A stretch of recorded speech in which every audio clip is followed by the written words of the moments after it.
자, 지금 은 가격이 이란 전쟁 때문에 급락을 하면서 지금 여러분들 고생 많이 하고 계시잖아요. 그래서 70달러대 초반을 왔다 갔다 지금 하고 있잖아요. 그런데 지금 갑자기 마이클 올리버라는 이 전문가가 은이 500달러 간다 이런 인터뷰를 하면서 자기의 논리를 폈거든요. 그래서 이거 한번 보면서 이 사람이 주장한 이론이 있습니다. 그리고 시나리오가 있는데 그걸 한번 제가 풀어드리면서 여러분들이랑 쉽게 한번 생각을 해보도록 하겠습니다. 자, 그래서 과연 은이 지금 이런 70달러 부근에서 조정을 하고 있는데 무슨 뭐 500달러까지 아니 뭐 300에서 500달러까지 간다고 하냐. 그래서 그 이유에 대해서는 한번 들어보자. 그래서 우리가 희망을 가질 것인지 아니면은 허황된 이런 얘기인지 한번 판단해 보도록 하겠습니다. 자, 여름까지래요. 또 은 가격이요 300에서 500달러 간다. 마이클 올리버가 극단적인 이런 강세 전망을 했다고 하거든요. 그래서 이분이 뭐 하는 분인가 이렇게 보니까요 40년 이상 이 경험을 가진 베테랑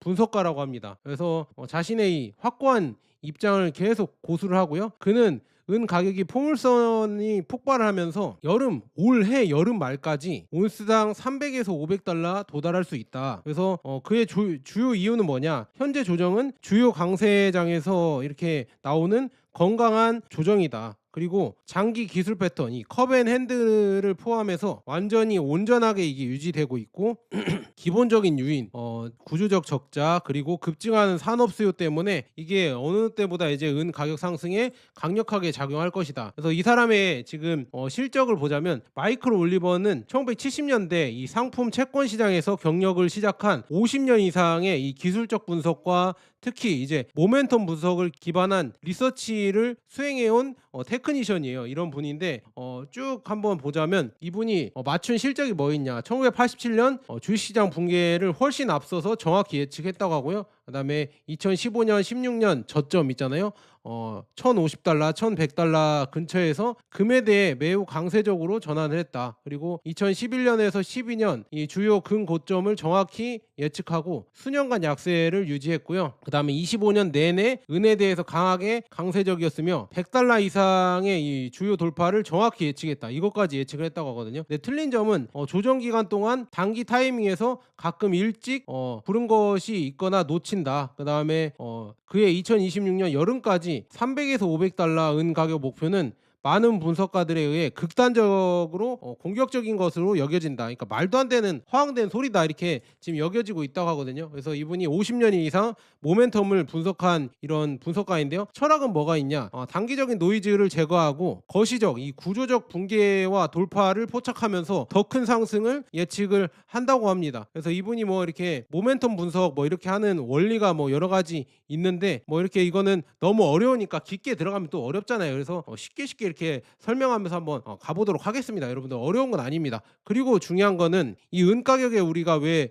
주목을 하냐면 레짐 체인지라고 하죠. 새로운 변동성 레짐이 진입됐다. 왜냐 은은 원래 진짜 이 금이 이렇게 올라가는 동안에도 진짜 뭐 수십 년 45년 동안 이 박스권을 유지를 했거든요. 근데 갑자기 이렇게 돌파를 해서 이제는 나왔죠. 새로운 이런 시대가 왔다 하면서 은이 엄청나게 올라갔습니다. 그래서 최근 1년 동안 수익률이 130에서 145%까지 났었죠. 근데 금은 최근 1년 수익률이 50에서 60%다. 그래서 은이 이제는 금을 뛰어넘고 이제 진짜 진정한 상승이 시작된 시기다 이렇게 나오고 있고요. 그다음에 이 사람이 마이클 올리버의 주장을 한번 얘기해드리고 펀드멘털이랑 결론까지도 한번 보도록 하겠습니다. 자, 그가 주장하는 건 뭐냐? 최근 1년 수익률이 130에서 145% 늘어났다. 고점은 뭐 120달러 넘어간 걸로 알고 있는데, 그리고 50년 모멘텀 분석가 마이클 올리버가 타겟을 하는 거는 300에서 500달러로 이렇게 은 가격이 갈 것이다. 그래서 지금 펀드멘털은 어떻게 보냐? 4년 연속, 지금 6년 연속이라고 하거든요. 제가 이렇게 지금 기록한 바에 의하면 구조적 적자이고요. 그다음에 그린 이코노미, 그러니까 친환경 수요가 폭발을 하고 코맥스 실물 재고가 급감을 하고 있다. 그다음에 결론은 어떻게 되냐? 300달러 도달은 수학적으로 가능하나 금이 6,000달러 이상 및 GSR 금은비가 20대 1 아니면 GSI가 지금 20대 1 미만이라는 역사적 극단적 값이 동시에 충족돼야 하는 이런 테일 리스크가 있다. 이렇게 얘기가 나오고 있습니다. 그래서 그가 주장하는 첫 번째가 뭐냐면 이 1축, 이게 뭐냐? 금이 8배 상승 거시 사이클이 있다. 이렇게 얘기를 하고 있거든요. 이거 보면 1970년대 여기 지금 보이시면 중간 저점에서 이 $100 부근에서 시작을 해서 지금 여기 나와 있죠. 쭉 올라가면서 80년대 이 고점 $850까지 이렇게 지금 8배 상승을 했고요. 그다음에 2001년부터 2011년 $250에서 $1900까지 이것도 대략 7에서 8배 올랐고요. 그다음에 이번 사이클이 $1,050 2015년에 시작을 했다고 합니다. 이제 $8,000까지 가는 이런 목표가가 있다면 8,000에서 9,000달러 가는 금의 목표치가 있다 이렇게 얘기를 하고 있고, 그래서 이제 은도 있잖아요. 50년 이 박스권 상향을 이탈했습니다. 그래서 단순한 단기 급등이 아닌 이 타 비철금속, 이 타 원자재 대비 역사적인 사례를 봤을 때 돌파 후에 4배 이상 상승과 일치하는 이 구조적 자산 재평가의 신호이다. 그래서 구리도 과거 돌파라면 4배 이상 올랐고요. 납도 보면은요, 과거 돌파했을 때 지금 4배 이상 올랐다고 합니다. 그래서 지금 이제 은이 돌파를 했잖아요. 그러면 4배 간다고 하면 충분히 300에서 $500가 가능하다 이렇게 구조적 브레이크아웃을 주장을 했고요. 그 다음에 금은 비율 있잖아요. GSR이라고 하거든요. 이게 극단적으로 압축이 되어 있다. 그래서 1980년대 헌트 형제 버블 당시 GSR이 17대 1이었다고 합니다. 그리고 현재 돌파 시점에서는 50대 1이라고 하고 있고, 장기 평균 지난 50년 동안 65대 1이었다고 합니다. 그리고 팬데믹 때는 125대 1이었다고 하거든요. 그래서 이 올리버가 타겟을 하는 거는 이겁니다. 이 33대 1에서 17대 1 이 정도로 이렇게 보고 있다. 과거 이 금은비가 이 고평가였을 때 헌트 버블 때 17대 1이었고, 그다음에 2011년 피크 때가 31대 1이었거든요. 여기까지 해기한다고 하면은 결국에는 $300에서 $500가 갈 수 있다. 그래서 이 시나리오를 이렇게 교차점으로 이렇게 얘기를 해주거든요. 그래서 이 교차점을 한번 보면은요, 자 여기 금 가격이 $5,000, $6,000, $8,000가 있습니다. 그래서 금은비가 이제 매트릭스로 이렇게 보자고 하면 금은비 비율이 60대 1일 때 $5,000면 $83, 은이, 그 다음에 $6,000면 $100, 그 다음에 $8,000면 $133까지 올라갈 수 있고요. 40대 1이면 125, 150, 200, 그 다음에 30대 1이면 167, 200, 267, 그 다음에 20대 1이면 250, 300, 400 이렇게 갈 수가 있다. 그리고 과거 극단적인 이 헌트 형제 사건까지 가면은 294, 353, 471 거의 $500까지 갈 수 있다 이렇게 얘기가 나오고 있죠. 그래서 이 20대 1에서 17대 1, 그 다음에 금 가격은 한 6,000에서 $8,000 사이 이쪽에 타겟을 지금 마이클 올리버가 노리고 있다는 걸 이렇게 보시면 될 것 같습니다. 그래서 지금 뭐 펀드멘탈을 따져보면 글로벌 광산 수요, 이거는 제가 어제도 말씀드렸는데 구조적 적자죠. 6년 연속 구조적 적자입니다. 여기선 4년이라고 이렇게 얘기가 나오고 있는데 6년 연속 구조적 적자이고요. 그 다음에는 지금 뭐 호르무즈 제협이 막히고 미국 이란 전쟁 때문에 지금 뭐 엄청나게 이 태양광이랑 그 다음에 전기차랑 AI 뭐 전력망 인프라는 계속 이 수요가 늘어나고 있죠. 근데 이게 구리로 감당을 할 수 있는 게 아니라 결국 은이 여기에 많이 들어가요. 그래서 여기 지금 산업재로 쓰이는 게 50% 이상이 은으로 들어간다. 이렇게 은은 산업재로 50% 이상이 쓰인다. 이렇게 얘기가 나오고 있습니다. 그래서 그만큼 실물이 더 많이 이렇게 투자 용도를 빼고도 산업 수요도 엄청나게 쓰기 때문에 그 가치가 더 많이 올라갈 수밖에 없다. 그래서 지금 뭐 은 사용량을 줄이는 뭐 쓰리푸팅이라고 해서 단일 패널당 지금 태양광에서도 이런 기술이 적용 중이나 이 글로벌 친환경 인프라 설치량이 자체가 압도적인 증가 때문에 절감 효과가 완전히 상쇄되면서 가고 있고요. 그다음에 더 중요한 건 이 코맥스, 맨날 우리 장난치는 이 코맥스의 재고가 줄어들고 있고 단기 스퀴즈가 일어날 가능성이 크다고 합니다. 그래서 4.1억 온스에서 이제는 9천만 온스 이하까지도 이렇게 내려오고 있습니다. 그래서 2020년 이후 이 지속적으로 코맥스 은 재고는 감소를 해서 25년, 26년 사이에는 총 재고가 4.1억 온스까지 줄었으며 이 중에 중요한 거는 인출 가능한 이 등록 재고 있잖아요. 등록 재고는 9천만 온스라고 합니다. 그래서 이만까지 집계가 되고, 그다음에 25년 12월에는 단 4거래일 동안 4,760만 온스가 인출 요청이 되어 당시 등록 재고의 60% 이상이 한 번에 청구되는 이례적인 상황도 발생했다고 하면서 이러한 지금 재고의 감소가 결국에는 여러분들이 아시다시피 단기적인 이런 인출 러시가 커질 것이고, 그럼 선물 시장에서 이 레버리지 구조, 이 미결제 뭐 이런 어려운 거 있잖아요. 그래서 중요한 건 뭐냐? 숏스퀴지, 그러니까 공급이 갑자기, 그러니까 이 실물이 부족해지는 현상이 일어날 수가 있다. 이렇게 제이미 올리버는 거는 얘기를 하고 있는 겁니다. 그래서 그런 현상이 구조적 적자가 발생할 수 있는데 이게 발생해 버린다고 하면 가격은 뭐 미친 듯이 올라갈 수밖에 없겠죠. 이렇게 볼 수가 있고요. 그다음에 지금 조작설의 논쟁이 또 있는데요. 음모론과 음모론적 신화와 그다음에 객관적 현실이 있는데요. 신화는 뭐냐? 이 50년 동안 가격이 억제되어 있다. 50년 가격 억제설. 그러니까 장기적으로 이 특정 세력이 뭐 JP 모건이나 이런 데겠죠. 은 가격을 인위적으로 통제했다는 구조적 음모론이 있고요. 그다음에 CFTC의 2013년 조사 결과 장기 구조적 조작 증거는 없습니다. 이렇게 결론이 나왔는데 계속 그거를 의심하고 있잖아요. 그래서 2008년 확인한 은 선물 시장 조작의 의혹에 대해서 5년간 조사한 후 없다고 이렇게 얘기를 했지만 계속 우리는 이 JP 모건을 의심을 하고 있죠. 그래서 지금 보시면 현실은 뭐냐? 쇼텀 오더 북 그러니까 스푸핑 단기 호가 조작은 있었다. 이 스푸핑이라고 해서 JP 모건이 유명하죠. 단기적인 불법 체결 지연 및 허위 주문으로 이게 실제 존재했습니다. 데이터를 체크해 보자면 JP 모건이 2020년에 합의를 했죠. 왜냐? 2008년에서 2016년까지 스푸핑을 인정을 했죠. 이게 조사를 하니까 인정을 하고 그래서 지금 보면 법무부에서 미국 법무부에서 9억 2천만 달러에 달하는 사상 최대 규모의 이 합의금, 이 벌금을 지불하게 했다고 합니다. 그래서 이렇게 지금 하면서 시장 왜곡에 대해서 이렇게 나왔거든요. 그래서 단기 불법 스푸핑은 실제 했으나 중요한 거는 50년 전적으로 이게 조작을 했다고 하는 거는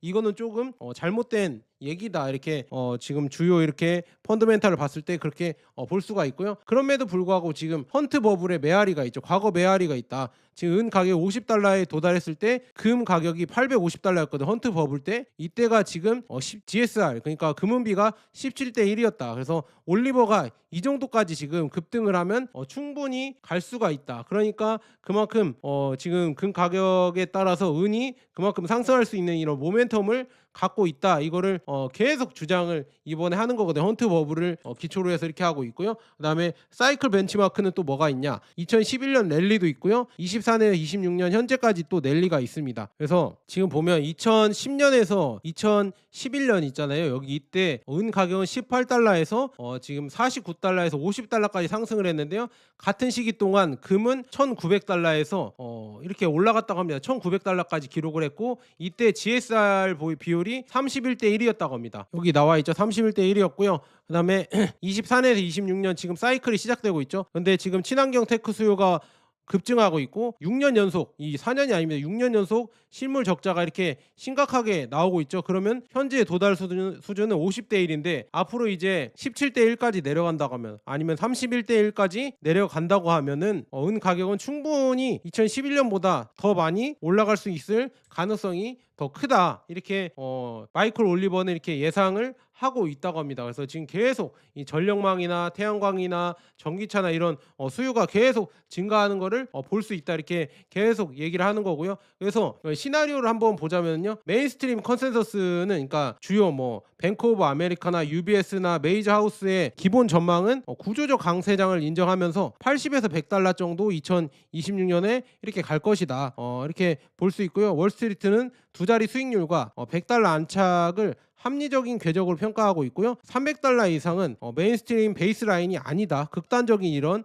평가다. 이렇게 얘기가 나오고 있습니다. 근데 지금 보면 장기 낙관 시나리오는 또 110달러에서 180달러 2030년까지 이렇게 수급 불균형 심화 시 상단까지도 올라갈 수 있다. 이렇게 예상을 하고 있거든요. 그래서 이런 식으로 조금 낙관 시나리오고요. 그다음에 올리버가 타기하다는 거. 마이클 올리버는 메이저 하우스 모델과 이 모델에 부재하는 비정형 초강세 우측 그러니까 라이트 테일 이걸 하면서 이런 시나리오를 얘기를 하면서 와 300에서 500달러까지 갈 수 있다고 이렇게 주장을 합니다. 그런데 이거는 진짜 저는 극단적이라고 보고 있거든요. 여기까지 진짜 과연 갈 수가 있을까? 근데 마이클 올리버는 이렇게 얘기합니다. 이 자물쇠 모델을 얘기하면서 300에서 500달러 갈 수 있는 여러 가지 이런 조건이 있다. 근데 5가지가 맞물려야 이게 갈 수 있다고 합니다. 그래서 금이 이제 구조적인 재평가를 받아서 첫 번째 최소 6천에서 8천 달러까지 올라가야 된다. 이걸 완수를 해야 되고요. 그다음에 극단적인 금은비 비율이 나와야 된다. 그래서 금은비 비율이 15대 1에서 20대 1 구역으로 맹렬히 폭락을 해야 이렇게 갈 수가 있다. 근데 이거는 50년에 단 한 번밖에 오지 않았던 이런 헌트 형제 그때밖에 없거든요. 그다음에 세 번째 모델은 뭐냐? 시스템적 실물 스퀴즈가 나와야 된다. 그러니까 코맥스나 장외 시장에서 이제는 실물 부족 현상, 이 강제 쇼트 청산 뭐 이런 게 나와야 이렇게 인도 지원이나 이런 게 나와야 폭증할 수가 있고요. 네 번째는요. 거시 경제의 극단적 위기가 와야 된다. 그래서 M2 통화량, 하이퍼 팽창, 그다음에 주요국 법정 통화가 신뢰 붕괴하고요. 달러가 어느 정도 뭐 이렇게 패권을 상실하고 실질 금리가 마이너스 수직 낙하 등 자산 시장의 전반적인 거대한 자금의 대이동이 나와야 된다 이렇게 얘기하고 있고, 그다음에 자물쇠 모델의 다섯 번째 이 마찰점은 뭐냐? 결국에는 지금 보면 수요의 비탄력성이 있습니다. 가장 넘기 힘든 경제학적 이게 장애물이라고 하거든요. 이게 뭐냐?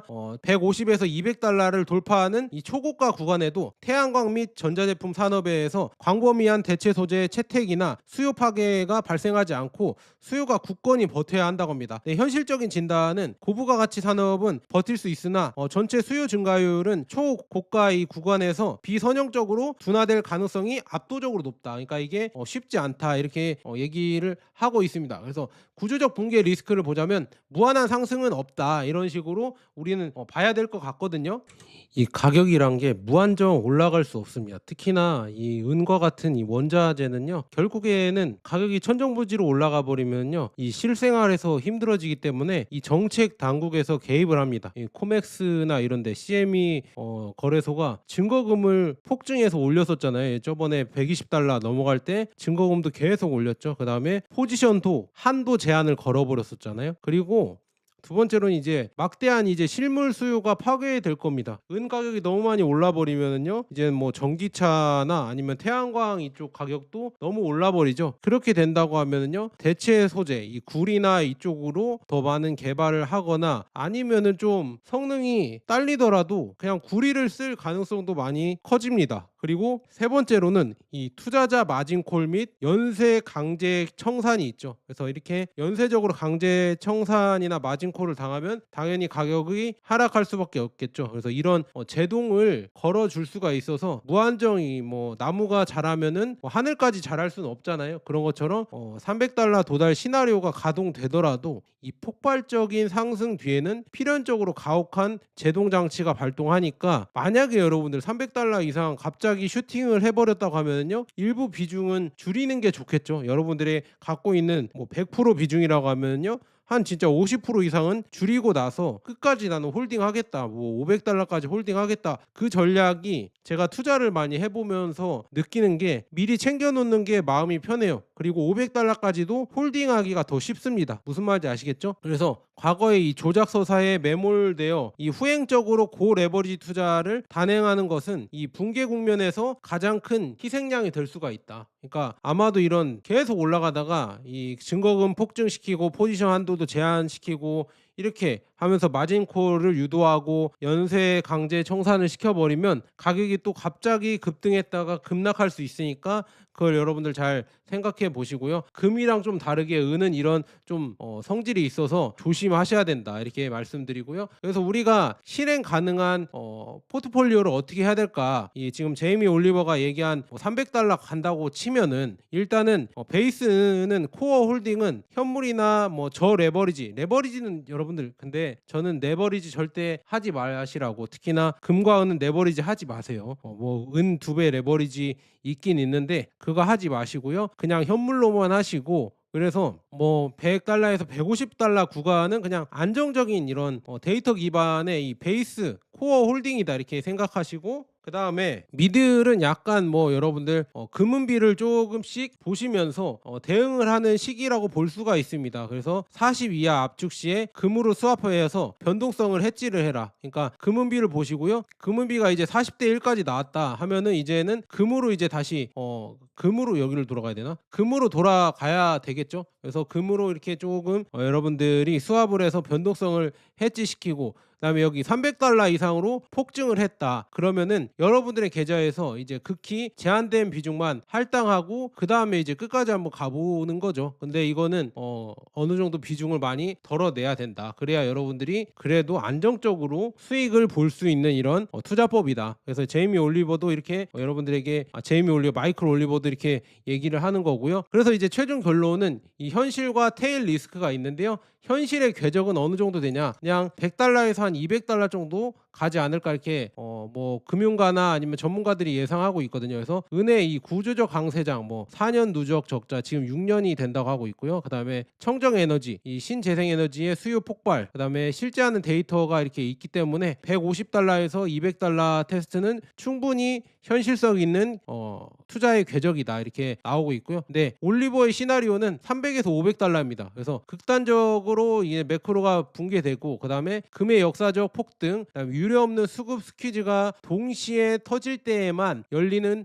테일 리스크가 나오고요. 그다음에 베이스라인으로 이거 삼기에는 수학적으로 제약이 크다. 근데 이건 좀 너무 극단적이라서 이거는 여러분들 서사를 잘 보시고 그냥 대응을 잘 하셔야 되겠다. 근데 여기까지는 좀 바라보는 거는 저는 좀 아닌 것 같아요. 이게 그래도 $200까지는 그나마 괜찮지 않을까. 저는 그렇게 보고 있습니다. 근데 $300, $500는 이거는 뭐 이 올해 여름에 또 $300, $500 간다는 거는 조금 무리가 있다 이렇게 말씀드리고요. 그래서 지금 실물이 계속 부족해지고 있죠. 그래서 골드바나 여러분들 실버바도 앞으로 이제 점점 뭐 지금 마이클 올리버가 얘기하는 것처럼 그런 위기가 발생하면 현물을 이제 손에 쥐기도 어려운 시기가 올 수도 있다. 그래서 그 전에 여러분들이 현물 실버바나 골드바를 줄 수 있을 때 싼 가격에 꾸준히 매입하는 게 좋지 않을까. 지금 금 가격이랑 은 가격 많이 내려왔고 프리미엄도 이제 별로 없거든요. 그래서 혹시 관심 있으신 분들은 제 거 왼쪽 하단 이 제품 보기란에